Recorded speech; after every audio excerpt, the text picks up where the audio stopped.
Hello and welcome to this week's edition of Newsgram. According to a recent survey, approximately 67% of American households have pets. Now, I thought the number was even higher than that, but it's neither here nor there. Dogs are the most popular pet, followed closely by cats. And then, of course, you've got fish, birds, and other small animals like guinea pigs. Now, our family has always been part of that 67%. It seems like we've always had a pet of some sort in our household, and usually more than one. But if you're a pet owner, then you know the emotional roller coaster these lovable creatures can send you on. Having a pet is really one of the most joyous things you can do for yourself and your family. I firmly believe that. But losing them? Well, it's just the opposite of that. Let me tell you a story. One day, when our kids were young, we decided that we were done with pets. The emotional toll of losing them was just too great. But the kids were young, and they were very insistent, so we reluctantly agreed to go ahead and go down this road of getting a pet one more time. But this time, it was going to be a hand-fed cockatiel. Long life, easy to care for, it seemed like a good idea. So Mr. Peepers joined our family, and everybody loved him. And in case you're wondering, his wings were clipped and he was not confined to a cage. Mr. Peepers was free to leave the cage whenever he chose to, and yes, we all took the necessary precautions to make sure that he was safe when flying around. But Mr. Peepers pretty much preferred to be on or near the cage anyway. From time to time, we would find him up on top of the kitchen cabinets or some other place, and I'd have to get out the ladder and go up there and help him down, but it became an opportunity to hang out with Mr. Peepers, so I'd take him, put him on my shoulder like a pirate, and we'd climb down the ladder while he nibbled on my ears. And then one day, Mr. Peepers laid an egg. And that's the day that we renamed him Mrs. Peepers.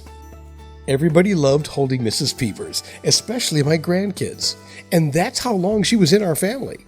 Our young kids grew up, had kids of their own, and everybody loved Mrs. Peepers. Mack lived to be about 60. That's Pam Henry Smith talking about her family's pet, Mack, the Amazon parrot. He brought us joy, frustration, and amusement, and I knew kids would love to hear about it. So she put together a picture book that showcases some of the more outrageous exploits of this cherished family friend. And I really got the inspiration to do it from my grandparents and my students at school. Pam graduated from the University of Central Arkansas with a bachelor's degree in education. She taught 4th grade for 32 years in Whitehall, Arkansas. Well, 4th and 5th and several other grades. And as I was writing books and teaching them how to write stories, I decided to write one with them. So this was the first one that I got published, so I do want to continue. So Meet Mack was born, and it tells the true story of an amazing Amazon parrot.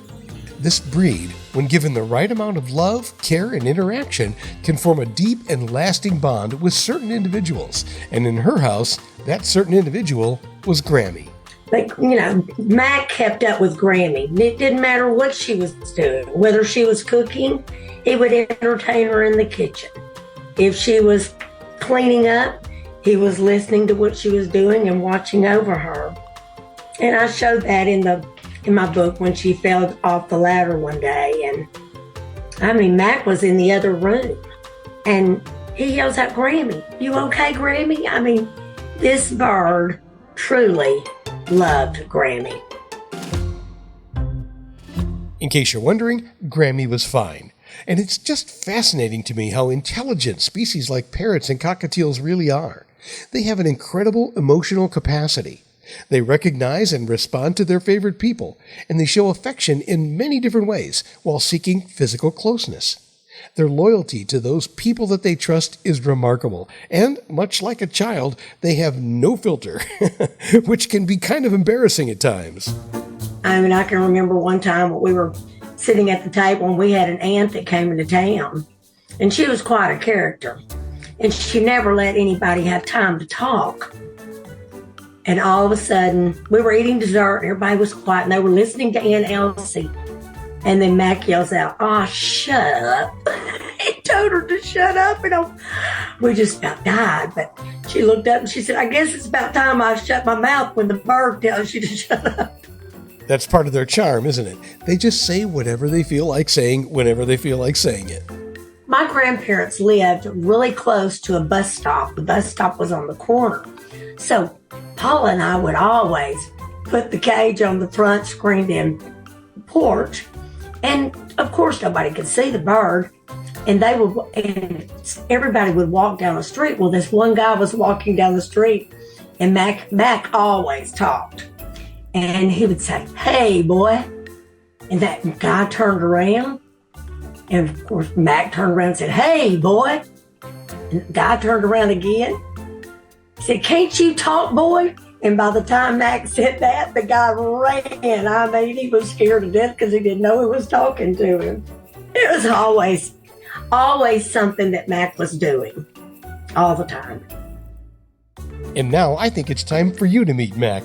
This heartwarming story, born in a 4th grade creative writing class, shows how a mischievous family pet can create a lasting bond across generations. That's what's so special about this book. I mean, I told the stories to my grandkids when they were 2 and 3. And then they always said, well, maybe you ought to do a book. And then now I've done it. And they're just real excited. I just think this book will probably go on up to 6th grade level. And you can, as a teacher, I love to work with teachers on how to get kids enthused in writing, teaching them what I did. It did work. We had pretty good literacy scores, and it was just exciting. But yes, it's one of those books that you can put into a lesson if you're a teacher. It's one of those that you can read to the little ones, and 2nd grade on up could read it. If they're pretty good readers, the 2nd grader could read it. And like my grandson has read it to his little sister. So and he's going into the 5th grade, so. And before we wrap up, I should do some due diligence here. An Amazon parrot may not be the ideal pet for every family. These birds have long lifespans, and they can bite, and they show other challenging behaviors like you'll see in the book. It's important to consider these factors very carefully before deciding to bring one into your home. But books, they don't bite, and Meet Mack beautifully illustrates how a pet can forge a strong family bond, creating cherished memories that last a lifetime. Meet Mack also highlights the vital role grandparents can play in shaping their grandchildren's lives.